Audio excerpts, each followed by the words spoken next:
Good morning to all of you once again. एक बार फिर हम लोग 19वीं शताब्दी के सामाजिक धार्मिक सुधार आंदोलन के एक अन्य महत्वपूर्ण पक्ष की चर्चा करेंगे। और अभी तक हम लोगों ने राजा राम मोहन राय के योगदान की चर्चा किया, स्वामी दयानंद सरस्वती के योगदान की चर्चा किया। And now we are going to discuss about the utility, about the importance, about the relevance of Swami Vivekananda and his organisation Ramakrishna Mission. ठीक है, तो यहाँ पे हम लोग चर्चा करेंगे रामकृष्ण मिशन और स्वामी विवेकानंद के बारे में। 19वीं शताब्दी के सामाजिक धार्मिक सुधार आंदोलन में स्वामी विवेकानंद का भी महत्वपूर्ण योगदान रहा है। इन्होंने भारतीय संस्कृति सभ्यता में और खासकर हिंदुत्व की पुनर्स्थापना में और भारतीय आध्यात्म के परचम लहराने में एक महत्वपूर्ण योगदान दिया है। और इन्हीं सब योगदानों के कारण इनको अनेक नामों से जाना जाता है, इनको अनेक उपाधियाँ दी गई हैं। जैसे विवेकानंद जी को भारत का आध्यात्मिक नेपोलियन कहा जाता है, तो उन्हें is known as the spiritual Napoleon of India. तो भारत का आध्यात्मिक नेपोलियन इनको कहते हैं। दूसरा, इसी के साथ साथ इनको आधुनिक भारतीय राष्ट्रीय आंदोलन का पिता भी कहते हैं। तो भारतीय राष्ट्रीय आंदोलन का पिता, भारतीय राष्ट्रीय आंदोलन का आधुनिक पिता इन्हें कहा है सुभाष चंद्र बोस ने, SC बोस ने इनको कहा है। ठीक है, अगला देखिएगा, इन्हें हिंदू नवजागरण का संस्थापक कहा जाता है। तो इनकी एक उपाधि है हिंदू नवजागरण का संस्थापक फादर ऑफ इंडियन रेनेसां कर सकते हैं का संस्थापक, फाउंडर। अगला इनकी उपाधि है वेदांतियों का आदर्श, पैरागॉन ऑफ वेदांतिस्ट, इसे कर सकते हैं वेदांतियों का आदर्श,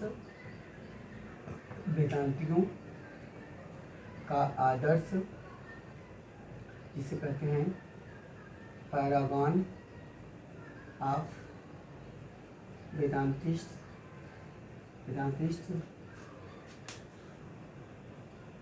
अगला आप इनकी और महत्वपूर्ण है, इन्हें एनी बेसेंट ने, याद रखिएगा, वेदांतियों का आदर्श इनको कहा है विलियम जोन्स ने। किसने कहा है? विलियम जोन्स,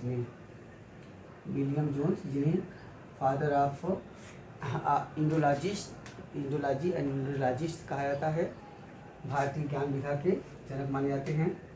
और अगला इनका आता है, इनको एनी बेसेंट ने सन्यासी योद्धा कहा है। एनी बेसेंट ने इनको कहा है सन्यासी योद्धा।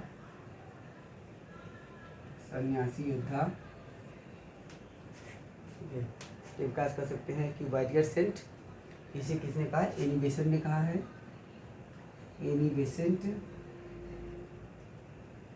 ठीक, अगला इनकी उपाधि महत्वपूर्ण है, इनको तूफानी हिंदू भी कहा जाता है। इनको आर एन टैगोर ने सृजन की प्रतिभा कहा है। इनको तूफानी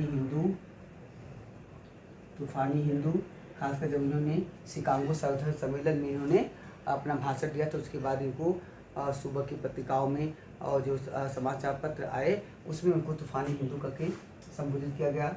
इसके साथ साथ आर एन टैगोर ने इनके बारे में इनको कहा है सृजन की प्रतिभा।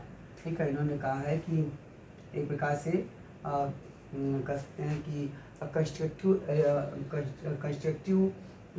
एक प्रकार एलिजिबिलिटी के रूप में इनको उन्होंने देखा है।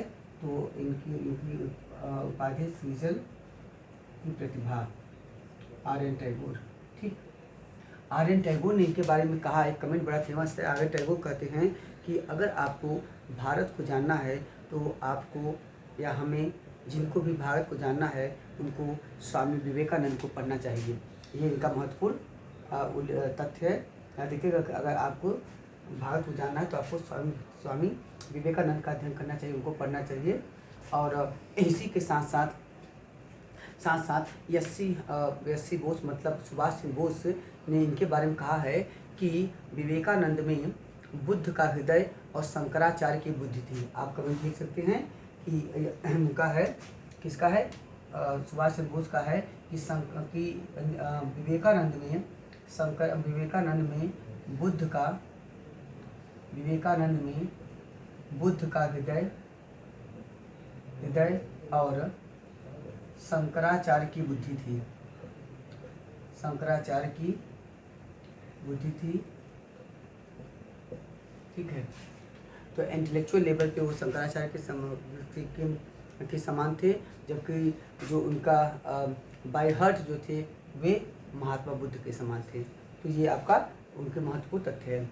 इन्होंने जो सिद्धांत की बात किया, जो वेद वेदांत की बात किया, ठीक है, तो उसे कहता है, इनका जो सिद्धांत है कहलाता है व्यवहारिक वेदांत। ठीक है, तो ये व्यवहारिक वेदांत ये कहता था माने जाते हैं। इनका मत है व्यवहारिक वेदांत,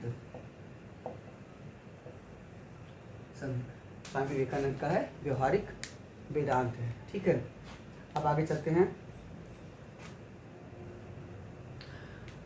अगर हम इनके प्रारंभिक जीवन पे चलें तो हम पाते हैं कि इन्होंने इनका जो प्रारंभिक जीवन शैली है वो इस प्रकार है कि इनका जन्म जो हुआ है वह इनका जन्म 1863 में कलकत्ता में हुआ है, और जबकि इनकी मृत्यु जो हुई है वह बेलूर भी कलकत्ता में बेलूर में हुई है, वो भी 1902 में हुई है। इनके पिता का नाम विश्वनाथ दत्त और माता का नाम भुवनेश्वरी देवी थी। और इनके बचपन का नाम इनकी माता ने जो रखा था वो उनकी माता पुकारती थी इनको वीरेश्वरा का मतलब होता है जो शिव के आशीर्वाद से, भगवान शिव के आशीर्वाद से प्राप्त हुआ हो, इनकी इसीलिए इनका नाम रखा था वीरेश्वरा। ठीक है, और इनके बचपन का नाम जो था वह था नरेंद्र नाथ। इसी नाम को उन्होंने आगे चलकर परिवर्तित कर दिया था। और एक राजस्थान में जगह है खेतड़ी के राजा थे उस समय अजीत सिंह। तो खेतड़ी के राजा अजीत सिंह के कहने पर इन्होंने अपना नाम बदल लिया था, और नरेंद्र नाथ से उन्होंने अपना नाम बदल लिया था स्वामी विवेकानंद। किसके कहने पर? अजीत सिंह के कहने पे। अजीत सिंह कहाँ पे थे? अजीत सिंह खेतड़ी के राजा थे। खेतड़ी कहाँ पे है? ये आपके राजस्थान में है। ओके, कहा जाता है कि प्रारंभ में ये ब्रह्म समाज के फॉलोअर थे। ब्रह्म समाज में इन्होंने सदस्यता ग्रहण किया था, लेकिन आगे चल के हम देखते हैं कि इन्होंने फिर चल के रामकृष्ण को जो आपके कहलाते हैं रामकृष्ण परमहंस जी की इन्होंने सदस्यता स्वीकार कर लिया। और रामकृष्ण परमहंस जी से इनकी जो पहली मुलाकात हुई है वह हुई है 1880 में। उसके बाद उन्होंने उनका शिष्यत्व ग्रहण कर लिया। रामकृष्ण परमहंस जी का जो मूल नाम था वह था आपका गदाधर चट्टोपाध्याय। ये जो थे ये महत्वपूर्ण व्यक्ति थे। ये एकेश्वरवादी थे। ये सगुण ईश्वर और निर्गुण ईश्वर दोनों को मानते थे, उनके गुरु थे। और ठीक है, और कहा जाता है कि इन्होंने सामाजिक सुधार के क्षेत्र में महत्वपूर्ण योगदान दिया। इसीलिए महात्मा गांधी ने इनके बारे में कहा है कि उनके जीवन की जो कहानी है, किसके मतलब रामकृष्ण मिशन जो इनके गुरु थे, कहा कि इनके जीवन की जो कहानी है वह व्यवहारिक धर्म है, और उनका जीवन हमें ईश्वर को हमारे सामने प्रस्तुत करता है, दिखाता है। और रामकृष्ण मिशन के बारे में मैक्स मूलर ने उनकी किताब लिखी है। उनके बारे में उनका नाम है the life and sayings of Ramakrishna. The life and sayings of Ramakrishna. ठीक है, तो बहुत सारा हमारे पास साक्ष्य उनके बारे में प्राप्त होता है। वो महत्वपूर्ण व्यक्ति थे। और आगे चर्चा करेंगे कि कहा जाता है कि जो रोमा रोला हैं विदेशी इतिहास का, उन्होंने रामकृष्ण के लिए लिखा था, कहा था कि अगर यदि रामकृष्ण यूरोप में होते तो उनकी बड़ी दुर्दशा होती, और उनको पागल घोषित करके, ठीक है, उनको पागल घोषित करके और उनको एक प्रकार से मानसिक चिकित्सा का रोगी मानते हुए उनको पागल खाने भेज दिया जाता। ये रोमा रोला का कमेंट था उनके बारे में। ठीक है, रामकृष्ण जो थे उन्होंने मुख्यतः जो मोक्ष या मुक्ति का जो मार्ग बताया था वो संन्यास को बताया था, ध्यान को बताया था, भक्ति को बताया था। इन्हीं की शिक्षाओं का प्रचार प्रसार करने के लिए आगे चल के जब स्वामी विवेकानंद जी ने रामकृष्ण मिशन की स्थापना किया, और यह जो मिशन स्थापित हुआ है यह रामकृष्ण मिशन आपका, रामकृष्ण मिशन और रामकृष्ण मठ दो हैं, दोनों की स्थापना इन्होंने किया है। और रामकृष्ण मठ की जो स्थापना पहले हुई है वह हुई है 1897 में 12 नगर। 12 नगर कहाँ पे है? 12 नगर आपका, 12 नगर कलकत्ता में है। और रामकृष्ण मिशन की स्थापना भी 1897 में हुई। यह स्थापना हुई है बेलूर में, ये भी कर्नाटक, ये भी आपका बेलूर जो है यह भी आपका कलकत्ता में, पश्चिम बंगाल था। ठीक है, यहाँ पर रामकृष्ण मिशन के माध्यम से इन्होंने अपने गुरु के विचारों को प्रचार प्रसार किया, हिंदुत्व का प्रचार प्रसार किया, आध्यात्मिकता का प्रचार प्रसार किया, अपना लक्ष्य निर्धारित किया कि भारत को एक बार फिर से पश्चिम की आध्यात्मिक विजय करनी है। ओके, इसके बाद इन्होंने अद्वैत आश्रम की संस्था स्थापित किया जो उत्तराखंड के मायावती में 1899 स्थापित हुआ था। इसके बाद न्यूयॉर्क में इन्होंने वेदांत सोसाइटी नामक संस्था बनाई और कैलिफोर्निया में विदेश में इन्होंने अमेरिका के शांति आश्रम की स्थापना किया। अगर उनके साहित्यिक कृतित्व की बात किया जाए तो उन्होंने ज्ञान योग नामक ग्रंथ, कर्म योग नामक ग्रंथ, राजयोग नामक ग्रंथ लिखा और lectures from Colombo to Almora उनकी एक महत्वपूर्ण रचना है। इसी तरह मैं समाजवादी हूँ मैं समाजवादी हूँ, यह भी उनकी महत्वपूर्ण रचना है। यद्यप जयप्रकाश नारायण ने लिखा है समाजवाद ही क्यों। ठीक है, अच्छा, इन्होंने कई पत्रिकाएं दी, जिसमें से एक पत्रिका है प्रबुद्ध भारत, दूसरी है आपका ब्रह्मवादी और फिर है आपका उद्बोधन। तो इन सब पत्रिकाओं के और इन सब ग्रंथों के माध्यम से इन्होंने अपने आध्यात्मिक विचारों का, अपने सांस्कृतिक और सामाजिक उद्देश्यों को लेकर इन्होंने इसका प्रचार प्रसार इसके माध्यम से इन्होंने किया। ठीक है, अगर चर्चा आगे करें तो अपने धर्म के प्रचार प्रसार में उन्होंने महत्वपूर्ण योगदान दिया। विवेकानंद जी की एक महत्वपूर्ण खासियत ये थी कि विवेकानंद जी जो थे इन्होंने मूर्ति पूजा को भी स्वीकार किया, बहुदेववाद का भी समर्थन किया। ठीक है, तो मूर्ति पूजा बहुदेववाद दोनों को इन्होंने माना और साथ ही साथ इन्होंने मनुष्य को ईश्वर की महत्वपूर्ण कृति माना, लेकिन वो शिक्षित लोगों से नाराज रहे। उन्होंने कहा कि जो शिक्षित लोग हैं ये लोग गरीबों के धन पर, सर्वहारा वर्ग के धन पर ही पढ़ लिख कर शिक्षित होते हैं, लेकिन आगे चल के फिर उन्हीं का ध्यान नहीं देते हैं। ये प्रथम व्यक्ति हैं जिन्होंने धर्म सुधार के क्षेत्र में दरिद्र नारायण की अवधारणा दिया। दरिद्र नारायण का मतलब होता है जो चाहे गरीब नीचे के तबके के लोग हैं उनके बारे में उन्होंने सोचा समझा, उनके उद्धार के लिए बात किया और ये माना कि जब तक अगर हम दीन दुखियों की सेवा नहीं करेंगे तो हम जो है वह मानव नहीं कहलाएंगे। तो उन्होंने कहा कि सच्ची मानवता वही है जब हम दीन दुखियों की सेवा करें, तो दीन दुखियों की सेवा को इन्होंने सच्ची मानवता माना है। ये कमेंट भी आप दे सकते हैं। इसके बाद देखते हैं इन्होंने कुल गुरु पद्धति शुरू किया जिसमें गुरुओं का महत्व स्थापित हुआ। इसके साथ साथ इन्होंने अकाल राहत कार्यक्रम भी शुरू किया। तो अकाल राहत कार्यक्रम पे काम किया जो आपत्तिकाल के दौर में आम जनता को एक प्रकार से फूड सिक्योरिटी प्रदान करता है और उनके जीवन यापन को आगे बढ़ाता है। ठीक है, अगले अपने आध्यात्मिक विचारों के प्रचार प्रसार के लिए 1893 में जब अमेरिका के शिकागो में सर्वधर्म सम्मेलन हो रहा था तो उसमें भाग लेने के लिए विवेकानंद जी जाते हैं और कहा जाता है कि उनको जब 1893 में जाते हैं उसी समय उन्होंने अजीत सिंह के कहने पे, खेतड़ी के राजा के कहने पर उन्होंने नरेंद्र नाथ से बदल के अपना नाम रख दिया था स्वामी विवेकानंद। कहा जाता है कि जब वो 1893 में सर्वधर्म सम्मेलन में भाग लेने के लिए जा रहे थे तो उस समय तमिलनाडु में एक रियासत है जिसका नाम है रामानंद रियासत, एक प्रकार से रजवाड़ा है, राज्य है छोटा सा। वहाँ थे भास्कर सेठुपल्ली ने विवेकानंद जी का टिकट जो था 3rd क्लास में करा दिया था। लेकिन जब यह सूचना खेतड़ी के महाराजा अजीत सिंह को पता चली तो वे नाराज हुए और उन्होंने अपने मुंशी जगमोहन लाल को भेजकर ओरिएंट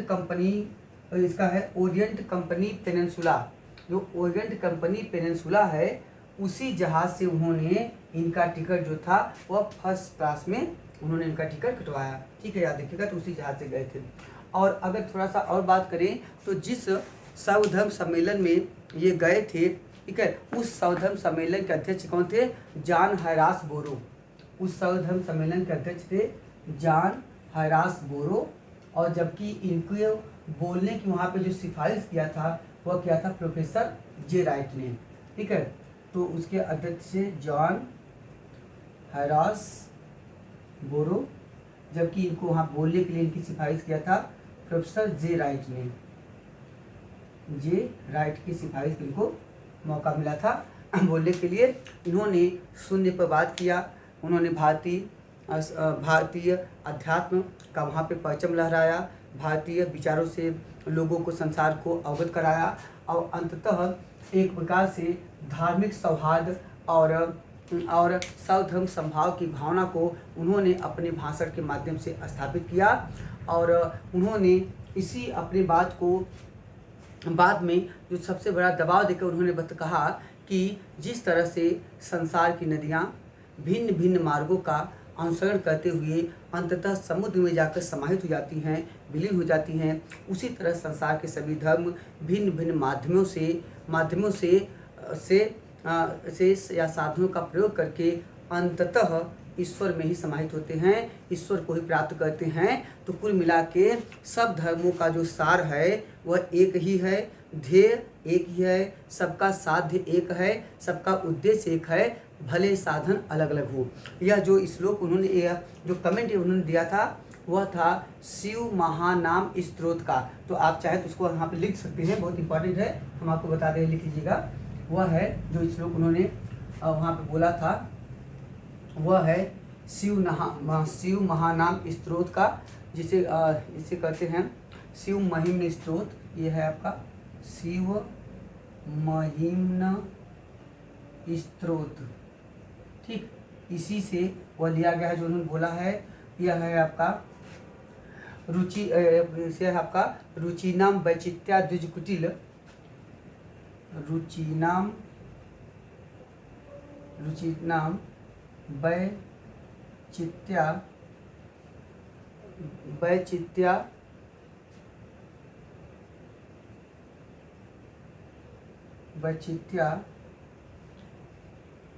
वैचित्र्या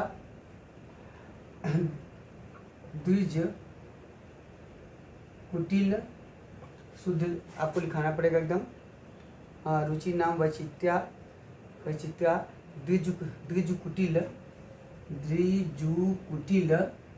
कुटिल नाना पथ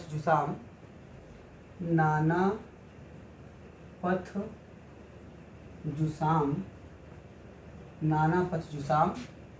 अगला है आपका निरामेको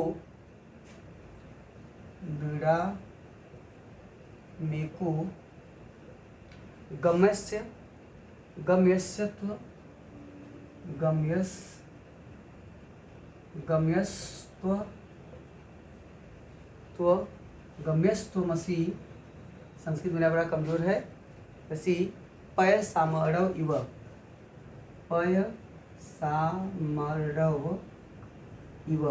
तो आप इसको लिख दीजिएगा जरूर, ठीक। ये है आपका पय सामरव इव। जितना आप संस्कृत के श्लोक लिखेंगे उतना ज़्यादा ही, और आप लिखित श्लोक लिखते हैं उतना ज़्यादा आपका आंसर जो होगा वो अच्छा माना जाएगा, आपको नंबर भी उतने ज़्यादा मिलेंगे। तो थोड़े से आपको कोटेशन की बहुत सारा कुछ आपको थोड़ा बहुत ध्यान देना पड़ेगा इन सबको, ठीक है। यहाँ पर उन्होंने सर्वधर्म सम्मेलन में विवेकानंद जी ने शून्य पर बोला और बताया कि कोई भी चीज़ जो है शून्य नहीं हो सकती है, इसलिए क्योंकि हर वस्तु बिना किसी वस्तु के, बिना किसी कारण के कोई वस्तु उत्पन्न नहीं हो सकती है। इसलिए अगर संसार या कोई वस्तु है तो निश्चित तौर से उसका कारण शून्य नहीं होगा, उसका कारण जो होगा कोई न कोई अवश्य होगा। वह कौन है? वही आपका ईश्वर है, वही अदृश्य सत्ता जो है वह हमको चलायमान करती है, वही संसार को नियमित करती है, विनियमित करती है, संसार को संचालित करती है, ठीक है। तो उन्होंने बहुत सारे अपने मत वहाँ प्रस्तुत किए। कहा जाता है कि उनके ओजस्वी भाषण को वहाँ पे सुनकर जो नेशनल हेराल्ड नामक वहाँ महत्वपूर्ण पत्रिका थी उसने लिखा, नेशनल हेराल्ड, ये कभी कोट कर सकते हैं, नेशनल हेराल्ड नामक पत्रिका ने अखबार ने लिखा दूसरे दिन कि विवेकानंद जी को सुनने के बाद उनको सुनकर यह अनुभव होता है कि इस विधा से संपन्न देश में हम ईसाई धर्म प्रचारक भेजकर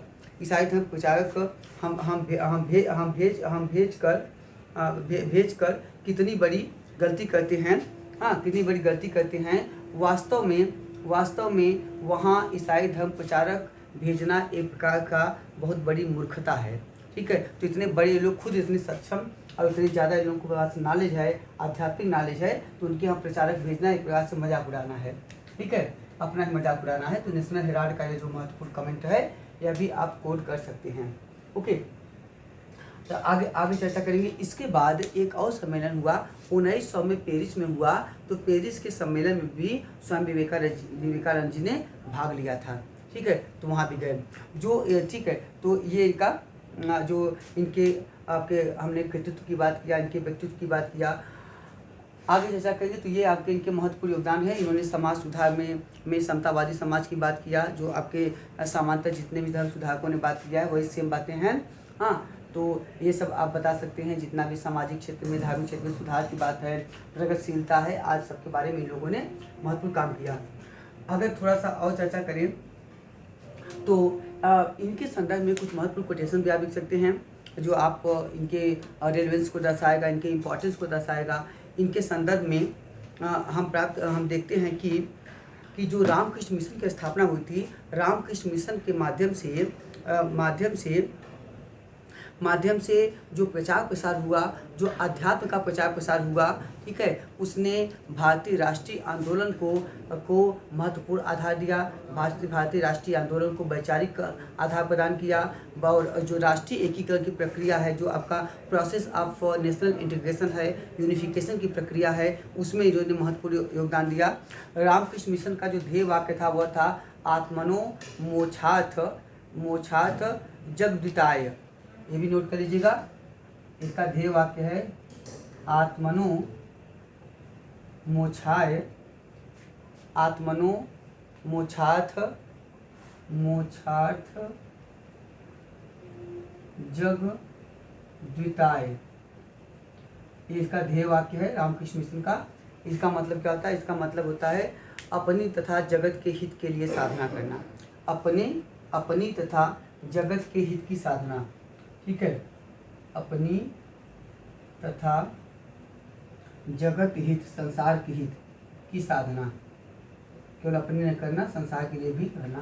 तो मतलब एक सर्वधर्म संभाव का इसमें जो है तरीका यहाँ पे हमको देखने को मिलता है। जो बेलूर में इनका मठ था, रामकृष्ण मठ, उसकी स्थापना में एक अंग्रेज थी हेनरी एटमूलर ने महत्वपूर्ण योगदान दिया था। इनको आर्थिक सहयोग दिया था। किसने दिया था? हेनरी एटमूलर।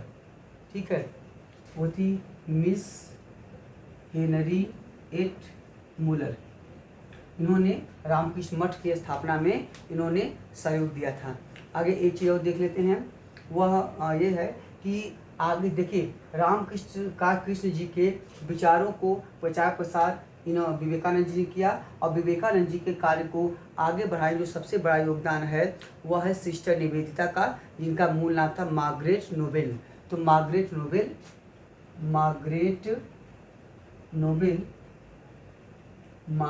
नोबेल या सिस्टर निवेदिता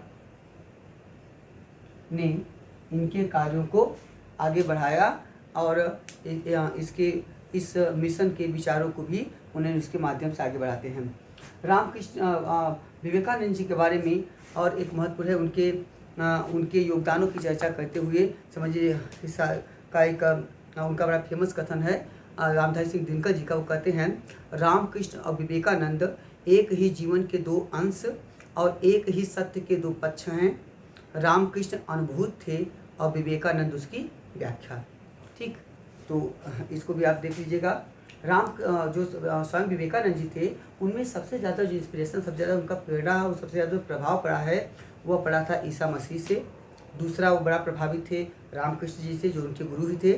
अगला उनका बड़ा प्रभाव था फ्रांसीसी क्रांति से और नेपोलियन। तो फ्रांसीसी क्रांति, नेपोलियन, ईसा मसीह और रामकृष्ण जो थे वो उनके महत्वपूर्ण एक प्रेरणा स्रोत थे, उनके एक इंस्पिरेटिव फैक्टर थे। ठीक है। जो आपका रामकृष्ण मिशन था जो बैलून में उसका मुख्यालय हुआ था भागीरथी नदी पर जगह है, उसका नाम है गार्डन हाउस। तो भागीरथी नदी के गार्डन हाउस में भागीरथी नदी के गार्डन हाउस वहीं पे इनका मुख्यालय बनाया गया था। ठीक है। तो इस प्रकार कुल हम देखते हैं कि हाँ 19वीं शताब्दी के सामाजिक धार्मिक सुधार आंदोलन में राजा राम मोहन राय और दयानंद सरस्वती के समान ही विवेकानंद जी का भी महत्वपूर्ण योगदान रहा। इन्होंने दरिद्र नारायण की अवधारणा स्थापित किया जो आगे चल के गांधी जी के आंदोलन का मूल आधार बना, जिस पर गांधी जी ने भी सामाजिक सुधार के आंदोलन को बीड़ा को आगे बढ़ाया और हरिजन उत्थान में अपने आप को लगाया। ठीक है। तो और दूसरी बात है इन्होंने भारतीयों के आध्यात्मिक और उनके सांस्कृतिक विचारों का प्रचार प्रसार न केवल भारत बल्कि विश्व के देशों में किया। भारतीय गरिमा, भारतीय गौरव गाथा को स्थापित करने में इनका महत्वपूर्ण योगदान रहा। तो ये सब जो था इनके महत्वपूर्ण योगदान थे। तो आपको ये सब इसमें लिखना है। ओके। तो thank you to all of you. इतना आपको लिखना है बस।